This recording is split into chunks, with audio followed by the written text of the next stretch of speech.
ponto? Vamos falar de esporte? Vamos chamar o Carlos Ferreira para entrar em campo aqui com a gente, bater um papo bacana. Olá, Ferreira, bom dia. Bom dia, Thaís, bom dia, pessoal de casa. Começo logo registrando que ontem à noite foi fechada a fase de classificação, ou a penúltima rodada da fase de classificação no grupo de Remo e Paysandu. Santa Cruz e Jacuipense. E o Santa Cruz perdeu 1-0 para o Jacuipense. É mais um time que sobrou durante a fase e que está em queda agora nessa reta final. Estou falando do Santa Cruz classificado. Pois é, vamos então acompanhar rapidinho aqui, falando em times que estão crescendo, se destacando. Tem um Remo nisso tudo, né? Os dois do Pará, o que é o Remo e Paysandu, principalmente o Remo, que já estava, na verdade, com uma boa campanha aí durante todo esse campeonato da Série C, e depois dessa vitória, então, que ganhou, né, por 2-0 diante do Manaus, deu ao Remo essa classificação super antecipada para a segunda fase da Série C. Partida que também marcou a volta de um jogador importante, que estava sob os cuidados médicos aí. Charles fez o 4º gol dele com a camisa azulina. 2 semanas longe do trabalho. Nesse período, Charles se recuperou das dores no tornozelo direito e voltou ao time na decisão contra o Manaus. Foi muito difícil, né? A gente tem que procurar encontrar forças mesmo nesse momento, e aí vem o apoio do torcedor, a nossa comissão. Então todo mundo fez o seu esforço para que eu pudesse estar em campo e graças a Deus assim fui coroado e abençoado com o gol e pude ajudar o Remo, né? E foi do outro pé do atacante que nasceu o 2º gol do Remo na vitória por 2-0 na Arena da Amazônia. Um chutaço de esquerda. No desembarque em Belém, dezenas de torcedores foram ao aeroporto. Por causa da pandemia, é preciso cautela. Afinal, eles ainda não podem lotar o estádio. É muito importante esse apoio, né? Inclusive, a gente vem pedir na humildade que a torcida continue esse apoio, essa força, para transmitir essa força, pensamento positivo para a gente. Conseguimos já um feito muito histórico aí, já pelos últimos anos a equipe não estava conseguindo classificar, então é muito importante para a gente também. Além do time azulino, a Vitória classificou com uma rodada de antecedência o Paysandu e o Vila Nova de Goiás. Ainda resta mais um jogo para cada time nessa primeira fase. Só depois, novos grupos serão conhecidos. Mas a partida que resta para o time azulino não é qualquer uma não. É simplesmente o clássico contra o maior rival. Repar que a nossa torcida gosta que vence o jogo e nós também. Então a gente tem certeza que vai fazer um grande jogo para que a gente chegue na segunda fase ainda mais confiante. Quem jogou os 90 minutos contra o Manaus fez um trabalho mais leve. O restante do time treinou no gramado do Bainão. Enquanto o Repá não chega, Charles vai curtindo o bom retorno ao time azulino. A classificação já confirmada deixa tudo bem melhor. Essa confiança que pode nos ajudar a evoluir, né? A gente consegue fazer outras coisas, conseguir movimentações, o próprio jogador individualmente falando consegue se soltar mais e isso acaba ajudando sem dúvida a desenvolver um melhor futebol e pensando mais também, lógico, na segunda fase. 2 pontos a destacar aqui. Primeiro, o Manaus, derrotado pelo Remo por 2-0 no sábado à noite, não perdia jogos de competições da CBF, incluindo Copa Verde, o Campeonato Brasileiro e qualquer outra competição da CBF. Manaus não perdia lá desde junho de 2018. Eram 20 jogos na série. E aí o Remo quebrou essa série. Isso dá o tamanho da vitória, mostra o tamanho dessa vitória do Remo, que resolveu a situação do próprio Remo, a situação do Paysandu, a situação do Vila Nova, a situação do grupo. Fechou o G4, enfim, de uma forma definitiva. O outro ponto, a festa feita pelos torcedores do Remo para a chegada dos jogadores seria algo absolutamente normal, numa situação normal, na pandemia em absoluto. Isso aí nós vimos, antes do Repá anterior, a saída do ônibus do Paysandu da Curuzu, a quantidade de gente que estava ali acumulada, fora de todos os protocolos. Nós vimos como foi a delegação do Remo saindo do hotel, a mesma coisa, a aglomeração de torcedores. Então o torcedor, ele sente essa necessidade de participar, de transmitir o seu incentivo, só que em nome disso ele se expõe em demasia e expõe as outras pessoas que não tem nada a ver com isso. Foi o caso no aeroporto, nessa chegada do Clube do Remo. A festa é compreensível, mas não dentro dessas circunstâncias. O que eu estou colocando aqui é que sábado nós temos Repar, e como temos Repar, nós temos toda uma mobilização, já sabemos o que deve acontecer por ocasião do jogo, pessoas se aglomerando em bares, né? Essa aglomeração para incentivar o time na saída para o estádio, coisas do tipo. O poder público precisa estar atento, porque nós sabemos qual é o nível de gravidade, não só para os torcedores, mas para todos os que participarem desse ambiente tão perigoso nesse momento de pandemia. Sem dúvida, dá para mandar energia positiva de longe, né, Ferreira? Não tem problema. E ainda hoje aqui no Bom Dia Pará, um destaque especial para o zagueiro Perema, do Paysandu. Mas a gente vai conversar rápido com o Ferreira, porque ele sempre tem alguma coisa para adiantar. Adianta um pouquinho aí, Ferreira. Eu tenho algo muito preocupante do Paysandu para esse Repar do domingo. Do Remo também, mas do Paysandu muito mais. Que são os jogadores que estão com 2 cartões amarelos e que, tendo um Repar pela frente, Thaís, correm o risco, no caso de receber o 3º amarelo, qualquer um deles, receber o 3º amarelo no Repar, ficar fora do primeiro jogo da segunda fase. Para a segunda fase, os cartões amarelos vão ser zerados, menos para quem receber o 3º amarelo no último jogo da fase classificatória, que no caso de Remo e Paysandu é o Repar. E o Paysandu tem 8 jogadores nessas condições. Entre titulares e reservas, vamos lá. Da linha de defesa, o lateral Tony e o zagueiro Wesley Matos. Do meio de campo, os volantes Serginho, PH, os meias Alex Maranhão e Juninho. E do ataque, o William Barros e o Nicolas. É muita gente. Do Remo são 5 jogadores. Agora, jogadores titulares, o Mimica, o Marlon e o Lucas Siqueira.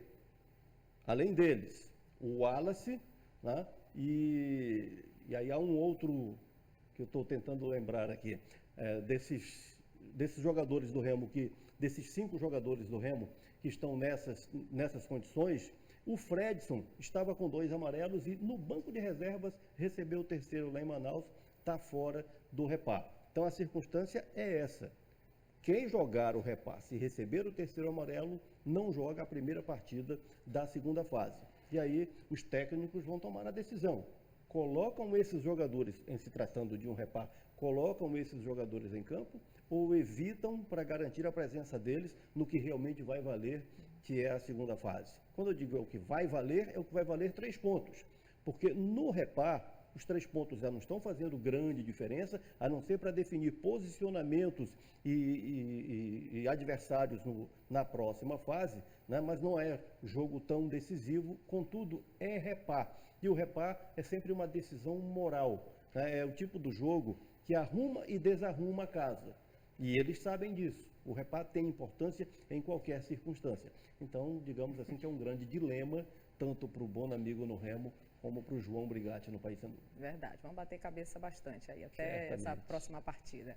E a Confederação Brasileira de Futebol divulgou ontem as datas, horários e locais dos jogos da segunda fase da Série D do Campeonato Brasileiro. O Bragantino terá pela frente aí o Juventude do Maranhão. O primeiro jogo será no próximo sábado, vocês acompanham aí a tabela. Dia 5 de dezembro, às 3h30 da tarde, na cidade de São Mateus, no Maranhão. Já o jogo da volta será no sábado seguinte, dia 12, às 3 horas da tarde, no estádio Diogão, em Bragança. E aí, Ferreira? Pois é, esse jogo do Bragantino lá no Maranhão já cria um clima meio que preliminar para o Repar, porque 3h30 da tarde, então quando estiver terminando o jogo do Bragantino lá nos últimos minutos, já estará começando em Belém o Repar no sábado, 5 da tarde. E o Bragantino chega com autoridade de campeão do grupo nessa fase de classificação. É o primeiro mata-mata para a decisão do acesso à Série C, que é o grande projeto ou o grande sonho do Bragantino. Serão 3 fases de mata-mata. Então, esse é o primeiro mata-mata contra o Juventude do Maranhão. Aí haverá um segundo e um terceiro para a decisão do acesso. Se o Bragantino chega lá ou não chega lá, o tempo vai dizer, mas é justo reconhecer que o Tubarão faz uma bela campanha nessa competição. Era isso que eu ia perguntar. O que você acha, né? O que você analisa nesse campeonato todo de Série C, o desempenho do Bragantino? Da Série D, o Bragantino representa dignamente o futebol do Pará, foi o primeiro do seu grupo, uma das melhores campanhas de todo o campeonato. É um time maduro, é bom dizer isso, um time com jogadores muito experientes e mesclado com jovens que dão vigor ao time, o comando do Cacaio. A campanha dispensa maiores comentários. É por isso que nós alimentamos a esperança da chegada do Tubarão ao acesso, à vaga para a Série C, quem sabe. Então pronto, volta depois? Eu volto e hoje é dia de baú. Sim. Aí nós vamos contar uma história, como nós estamos numa semana de repar, nós vamos contar uma história de 1976. O Paysandu teve uma vitória histórica sobre o Remo. A questão para nós é o que aconteceu no dia seguinte com um dos jogadores do Paysandu, dessa vitória histórica, quando ele foi ao comércio. A situação que ele passou, a gente vai colocar aqui no baú já já. Então tá bom, aguardo você. Até Valeu. mais. Vamos falar de esporte novamente. Vamos lá, Carlos Ferreira, tem Paysandu, tem baú. A gente começa por onde? Pode, começa pelo Paysandu. Eu estou com o celular na mão aqui, porque eu estou checando um dado para apresentar a vocês logo em seguida a matéria do Paysandu. Então pronto, então vamos lá. Sábado tem repá pela Série C do Campeonato Brasileiro. Papão, terceiro colocado no Grupo A, vai tentar chegar à vice-liderança. E o zagueiro Perema quer seguir ajudando também no setor ofensivo. Vamos acompanhar. Foi só o segundo gol dele na temporada, mas o zagueiro Perema sabe da importância do feito. Gol da vitória e que classificou o Paysandu de forma antecipada para a segunda fase da Série C. Entre nossa conversa e zoação, né? Os meninos mesmo me cobram para me ter gol, né? Mas é como eu falo, importante para mim, é importante o gol, mas o mais importante que eu vejo é a gente não tomar gol e a gente fazer lá na frente com os nossos atacantes o que me faz mais feliz. Além do gol, a boa fase do setor defensivo bicolor também foi assunto na coletiva de imprensa. Nos últimos 7 jogos, apenas um gol sofrido. É importante, né? E a gente também tem uma continuidade aí do ano passado, com alguns jogadores da linha de defesa ali de trás, né? É importante ter essa sequência positiva aí para que os resultados positivos possam aparecer. Sábado, no Mangueirão, o Papão terá o maior rival pela frente na última rodada da primeira fase da Série C. O clássico vai definir apenas as posições das equipes no Grupo A. Apesar disso, foco total para manter os bons números nessa reta final da competição e, de quebra, vencer mais um repá. Se tratando de clássico, é outro campeonato, então esse não vai ser diferente. A gente entra igualmente os outros para vencer, né? Brigar bastante, a gente sabe que vai ser jogo difícil, mas trabalhar durante a semana forte aí para que a gente possa chegar no clássico inteiro e que possa fazer um grande jogo. Lembrando que o repasse era sábado, às 5 horas da tarde, no Mangueirão. Então, Ferreira, o que esperar aí dessa partida? Você comentou anteriormente sobre os jogadores que estão aí, não podem pegar mais um cartão amarelo. São vários, tanto do Remo quanto do Paysandu. 8 do Paysandu e 5 do Remo, né? Pendurados. Exato. E aí, o que você acha? Pois é, eu vou começar pelo dado que eu estava pesquisando aqui, enquanto a reportagem estava rolando, que é o seguinte, é um trabalho do Gustavo Pena, do GE Pará, sobre o desempenho do Paysandu com Perema e Micael na zaga. Essa dupla de zaga tem 21 jogos na temporada, né? Esteve lá em 21 dos jogos que o Paysandu fez em 2020. Nenhuma derrota. O Paysandu não perdeu nenhum jogo com a dupla Perema e Micael. 14 vitórias e 7 empates em 21 jogos com essa dupla. Então é um número considerável. Estou fazendo essa colocação aqui, mas também quero provocar uma reflexão. Isso é mérito da dupla Perema e Micael? Sim, eles têm os méritos deles. Mas o Paysandu, que nos últimos 7 jogos tomou apenas um gol, é a grande reação daquele Paysandu que brigava contra o rebaixamento para o Paysandu que conquistou a classificação antecipada. Isso é fruto, em muito, de uma consistência defensiva, o que não é de um setor. Não é uma linha de defesa, não é ali a dupla de volantes que protege a defesa. É um sistema. A reflexão tem que ser essa. O mérito é do sistema defensivo, não é do setor defensivo, é do sistema defensivo do Paysandu, que envolve todos os jogadores. Todos, desde os homens lá da frente, um serviço de marcação de um jogo solidário que tornou o Paysandu consistente e aí os resultados apareceram, o Paysandu se transformou. E a dupla Perema-Micael com essa marca admirável. Nenhuma derrota em toda a temporada do Paysandu, tendo os dois ali na dupla de zaga. Essa observação que eu faço sobre o Paysandu é muito mérito do Remo também. Não por acaso, o Remo tem a defesa menos vazada de todo o campeonato, envolvendo os dois grupos, os 20 times, é muito também pela eficiência de um sistema, não de um setor, mas de um sistema defensivo. Vamos voltar no passado? Vamos viajar, né? Vamos lá. É hora do Baú do Ferreira.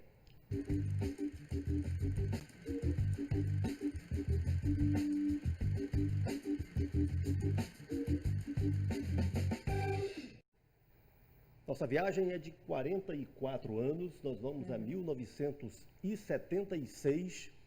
Àquela altura, anos 70, de 73 a 76, o Remo construiu uma série de 24 jogos sem perder para o Paysandu. Aquele tabu de 24 jogos, que era assim o grande assunto da época.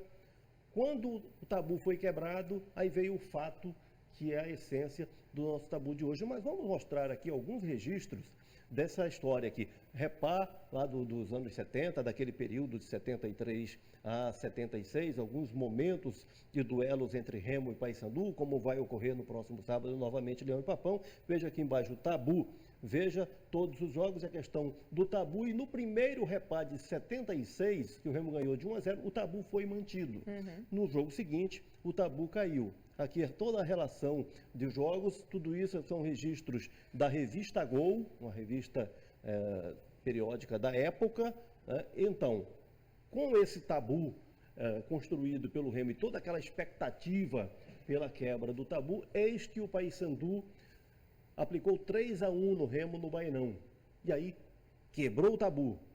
No dia seguinte, Dias Renato, zagueiro, um jogador que marcou época no Paysandu e é um dos grandes personagens da história do Repá. No dia seguinte, o zagueiro do Paysandu, Dias Renato, viveu uma situação que traduz bem essa rivalidade Leão e Papão. Conta para nós, Dias Renato. Como nós éramos bem recebidos, mas existia aquela coisa do, você é do Paysandu? Eu não te atendo. Eu fui fazer compra com a minha esposa e a pessoa não quis me atender. Aí, por quê? Eu disse, porque eu sou Remo e eu não tenho Paysandu. Pronto, acabou. Então não tinha nem como, de repente, reclamar da pessoa, porque de repente ele perdia o emprego e aí ele tinha família para sustentar também. Mas é muito interessante e volto a dizer para você, eu me sinto muito feliz. O Renato se emocionou ou foi impressão minha? Acho que sim, né? E o Dias, além de ser essa pessoa sensível, né? Ele valoriza muito a história dele aqui no Pará, porque nós estamos falando de um carioca que, como tanta gente que veio de outras regiões do Brasil, Thaís, aqui criou raízes, constituiu família, é o caso do Dias Renato. Então ele fala com enorme carinho da trajetória dele no futebol. Hoje é um homem que apenas curte o futebol à distância. É esse personagem que eu vou, inclusive, através de algumas fotos aqui mostrar para vocês. Dias Renato, olha só, a Fiel está com ele, não abre. O prestígio do Dias, zagueiro do Paysandu, lá no começo dos anos 70, e a revista Gol até trouxe esse ensaio entre Remo e Paysandu de uma troca entre o Roberto, que era um ídolo, era um dos grandes ídolos do Remo na época, pelo Dias. Então mostra aqui a importância que tinha o Dias. Não deu certo, essa troca não se consumou, né? Mas dá uma tradução da importância. O Dias Renato é o primeiro aqui, né? O primeiro dos quatro, da direita para a esquerda, e ele vai aparecer em mais uma foto de grupo aqui, com jogadores da época do Paysandu. É o terceiro aqui, o Dias Renato, cabelo mais longo, é o terceiro da direita para a esquerda, ali ao lado do Tuica, entre o Tuica e o Edmilson, Dias Renato, essa figura tão querida do meio do futebol, que nessa semana de Repá vira assim, um personagem especial. E esse personagem especial merece um depoimento de alguém que conviveu com ele desde os primeiros dias na chegada a Belém, do Dias Renato trazido lá do Rio de Janeiro para o Paysandu. Estou falando do patrulheiro, é o patrulheiro quem traz o depoimento sobre Dias Renato. Nós jogamos juntos em 76, fomos campeão, ele era o nosso capitão. Tinha chegado do Rio de Janeiro e até hoje está na nossa terra. E o que eu posso falar é que é excelente caráter, né? Além de ser um bom jogador, que ele foi nosso colega de muitos anos de Paysandu, depois se tornou funcionário do Paysandu, gerente, e até hoje ele está aqui no Pará. E eu só posso dizer que o Dias foi um excelente caráter, excelente pessoa e um excelente jogador.